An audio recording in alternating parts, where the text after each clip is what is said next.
Hey everyone, this is Dr. Drizzle, and welcome to the National Parks Expedition Challenge.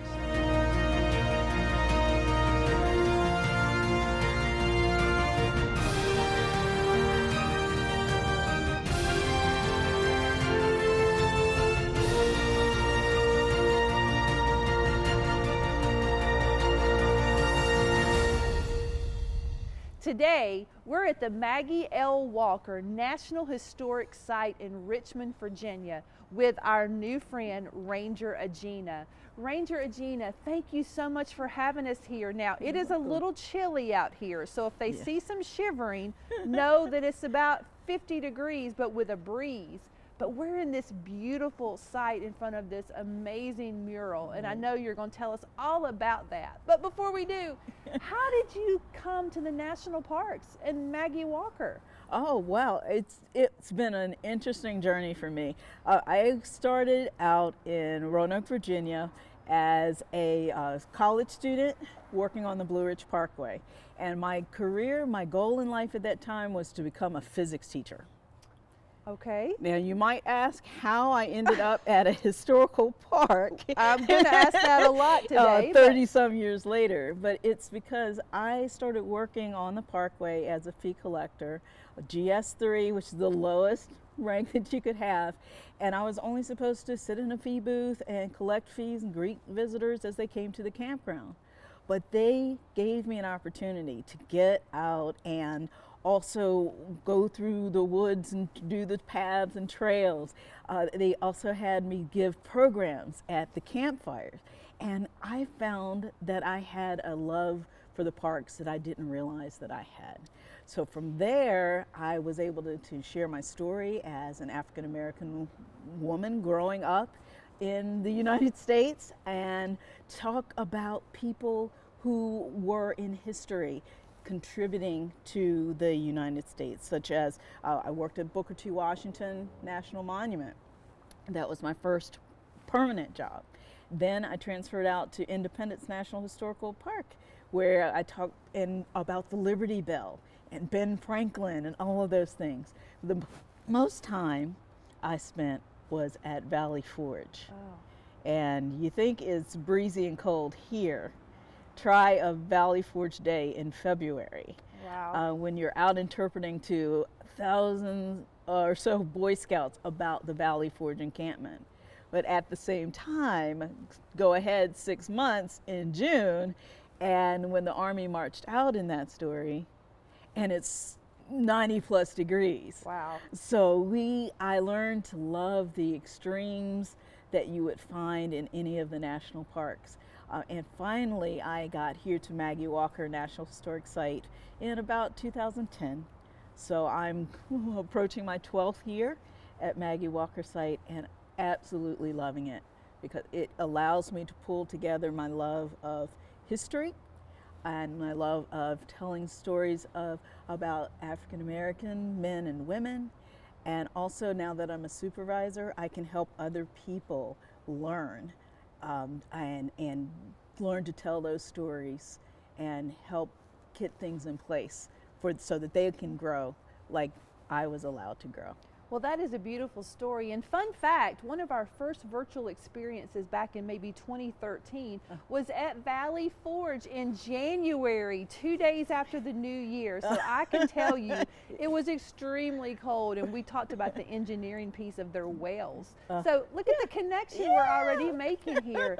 But I feel, just by knowing you just for a little bit, that you found your home here. Yes. Like this is the place you want to be. There are so many stories that I have read about Maggie L. Walker, but I'm going to let you, the expert, tell us about this place and why we should be looking to this woman for leadership.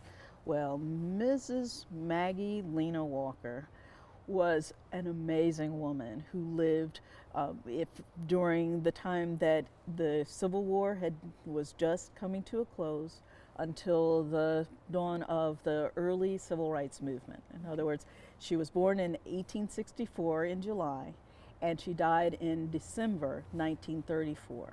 And those 70 years of her life spanned a time of great change.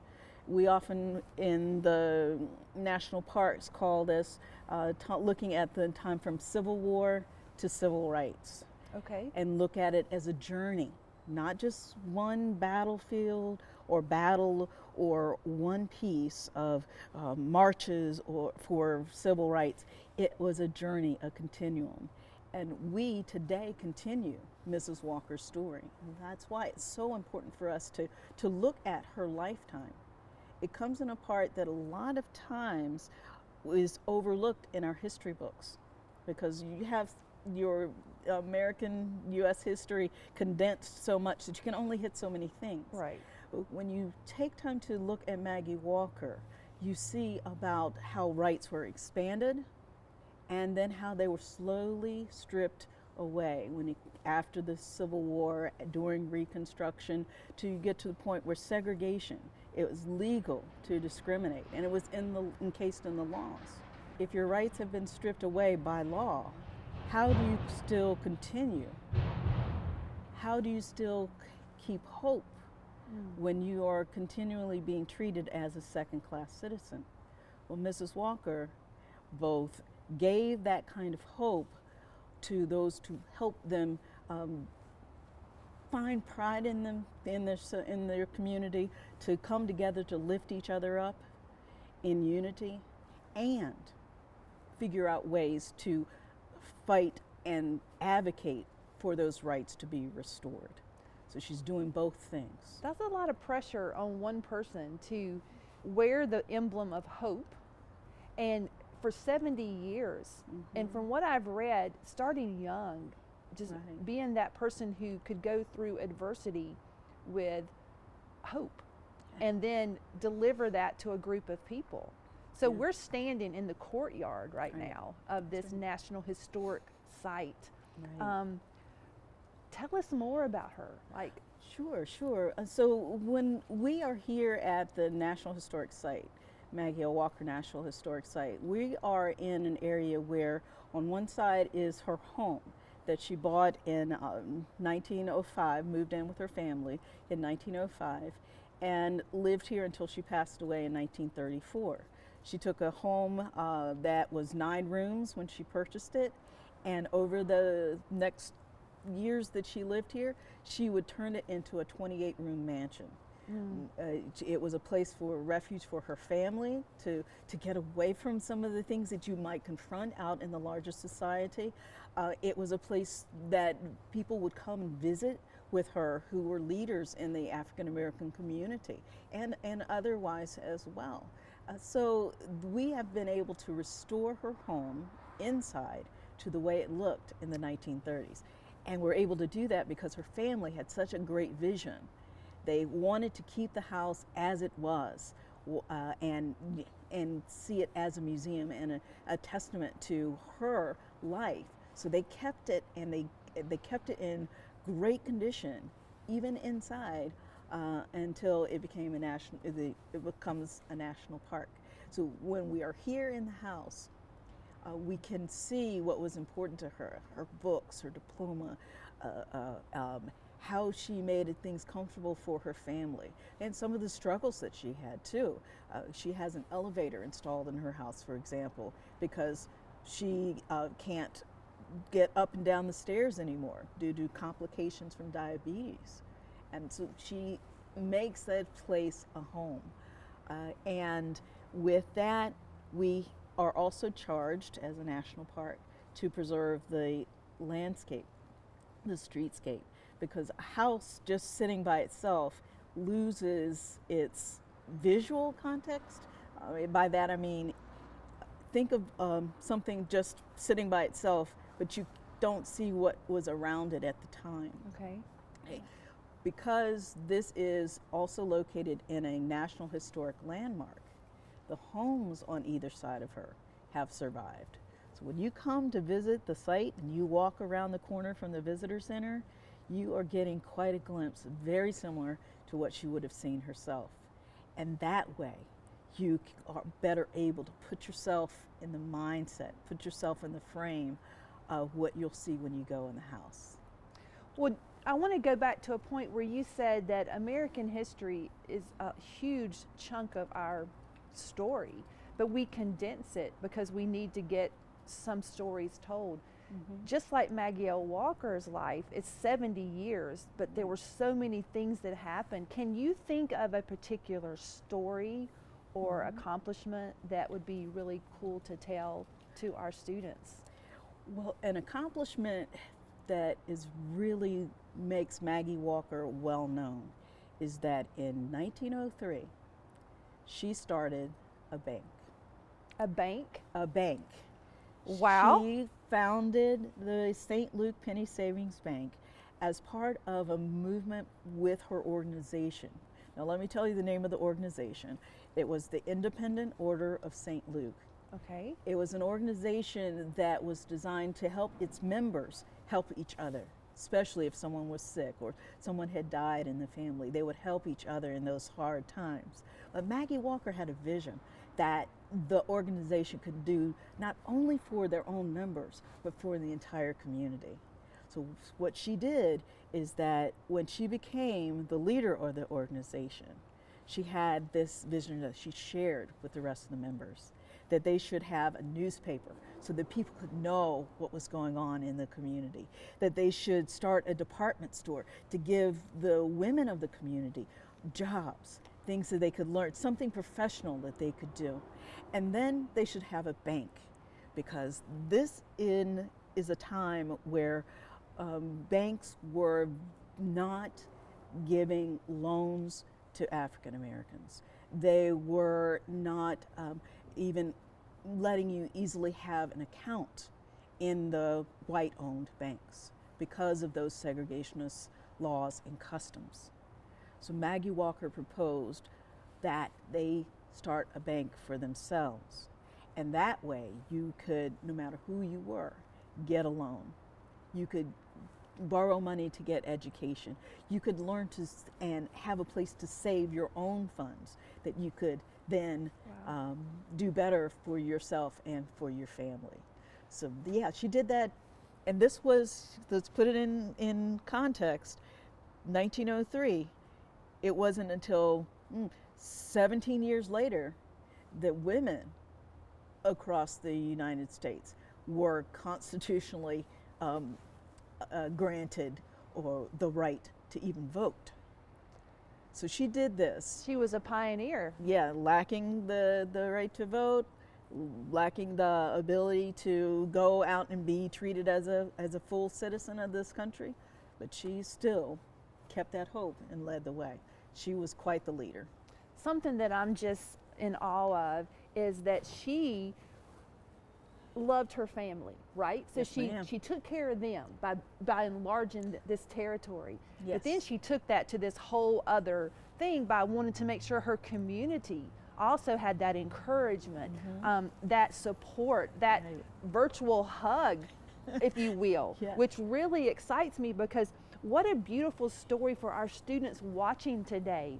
You know, normally we ask our students to solve an engineering problem or some type of STEM problem, but I feel like with Maggie's story that this is much bigger. So you told me earlier that you were a physics Yes. and so as a scientist myself, I'm all over that. Simple machines, levers, wedges, you know, the whole piece of chemical and physical changes, all of that just gets me excited. Me too, me too. So, kids, this is going to be your challenge. We're going to tie this challenge to goal number 3 and goal number 16 of the United Nations Global Goals. Goal number 3 is about well-being.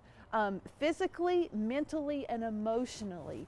And then we're also going to look at goal 16, which talks about peace and social justice. And as my shirt says, being a nice human, being a good human. So we know that Maggie L. Walker loved people, and she had a desire to help everyone. Her family was important, but she reached outside of that also to help everyone. So we're going to encourage you to look around your community. Start with your home, then your school and your community. What ways can we, and here's the physics connection, lift each other up in our words and deeds? Remember that Maggie had an elevator put into her home, which works on simple and complex machines, physics again. So you can use that as your model, as what you're looking at. How can you help people be lifted? Now, if you're going to be that person that is a good human and that is always looking for ways to lift others up, please understand that by doing that, you're also doing great things for yourself. When we do things for others, it just gives us, you know, this energy of, Right. I'm helping other people. Now, I don't want you bragging about it because that sort of takes away, but how can you be a leader in your school? How can you find ways to maybe design a t-shirt that encourages each other to smile or be kind? What random acts of kindness can you create privately? Like, it don't have to be out there that you're doing it. What little notes can you put on kids' desks in your classroom that encourages them? What posters can you put in a downtown grocery store or a bank in honor of Miss Maggie L. Walker? But the sky's the limit in this. So we're not necessarily building a prototype, but we're starting a movement of lifting each other up. So we're two women here, and when she succeeds, I succeed. Even though I may not have any part in what my friend Ranger Ajena is doing, we're supporting each other, and I want you to be able to do that. Are you okay with that? I'm certainly okay with that, because the other thing about Mrs. Walker is that she started as a child doing these things for her community. And then when she got into a position as the leader of the Independent Order of St. Luke, she started a juvenile department for kids so that they would start learning to be leaders and helping in their community. So in a way, you are helping to tell her story, to continue helping us. her story. This mural behind me was developed by an amazing artist that has now come back to Richmond. So they did all of the artistic piece, as Ranger Ajena says. Then the community came in and created this. And Ranger Ajena did, this. That is her connection to the story. And she laughs, but without that, I don't see a butterfly, right? So we want all of you to continue Maggie's story. Her family would be so happy, and we know that they still have family in the area. Yes. Our stories have to be told. If no one tells Maggie L. Walker's story in 40 years, people will forget her. If people quit talking about other people that have made history amazing, or even that have made it not so amazing, we'll forget. So you said we have to tell things in a complete stop. It can't be a short story or just a one little poem. We're writing a novel here, right? And we're all a part of it. All telling those pieces. And sometimes you break those stories down into smaller stories. If I were to try to illustrate to you everything that happened, for example, in Maggie Walker's day, or from her diary, that would get long if I captured every second. But to tell the parts of the stories, but making sure that you're covering everything, that is what we need to hear and do. That helps us. So we need your help in doing that. When you create your idea, your t-shirt, your poster, your leadership club that you're going to start before breakfast every Tuesday at your school, you need to let us know. So you're going to reach out on social media and tag me at Daisha92, and also tag Maggie L. Walker National Historic Site, and you're going to see the social media handles running across the bottom of the screen. And let us know what you're doing, because they're going to be excited about that, and they're going to celebrate that, because they work here, but they need help telling the story. Now, saying that, you're not old. We're not old, but you're not going to be here forever doing this. No. Like sometime down the road, you might want to head to the beach or something. I don't know. But these kids want your job. They want the beautiful gray and brown and green and the flat hat, right? That's right. So can you look at the camera, Ranger Ajena, and just give them some advice on what they can start doing now to to be To be joining what you're us. doing. Yeah. Absolutely. Well, what you can do is go to the national parks and explore them with your families. We have passes that fourth graders can get in order to go into all the national parks and bring their families with them for no charge. So that's what I'd say. Start out exploring first, and then learn about the national parks and volunteer in the national parks. We have a program here at Maggie Walker site where we invite students every summer to come out and learn about leadership from all around the greater Richmond area. Maybe you want to start something like that with a national park near you. And that, by doing that, you get to know the parks, and the park rangers get to know you as well. And then, you know, you can get a job with the National Park Service by using any of those skills that you have.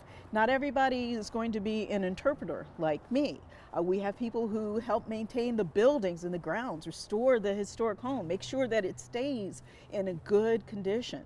We have folks who make sure we all get our paychecks. They're very, very important. So if you're really good in math, you might want to do those kinds of things. So there's a lot of opportunities, and I would say just if you can envision it in the same way that Maggie Walker envisioned a better future, envision yourself helping us out in the national parks. We love to have the next generation help us. They need help here and at all the 423 plus national park sites across the country. We need you to help lift us up and each other up. And by doing that, you'll be lifting yourself up. Thank you so much for having us here today. What a beautiful place. Oh, it's wonderful. And her story is amazing. We're going to encourage our kids and teachers to find more information through your website. That's right. So they can find out more about Maggie L. Walker and other people like her. That's that right. may not be well known. There are people out there every day that we are finding about, right? So That's right. keep learning. This is Dr. Drizzle and Ranger Ajena from the National Parks Expedition Challenge, and we're out of here.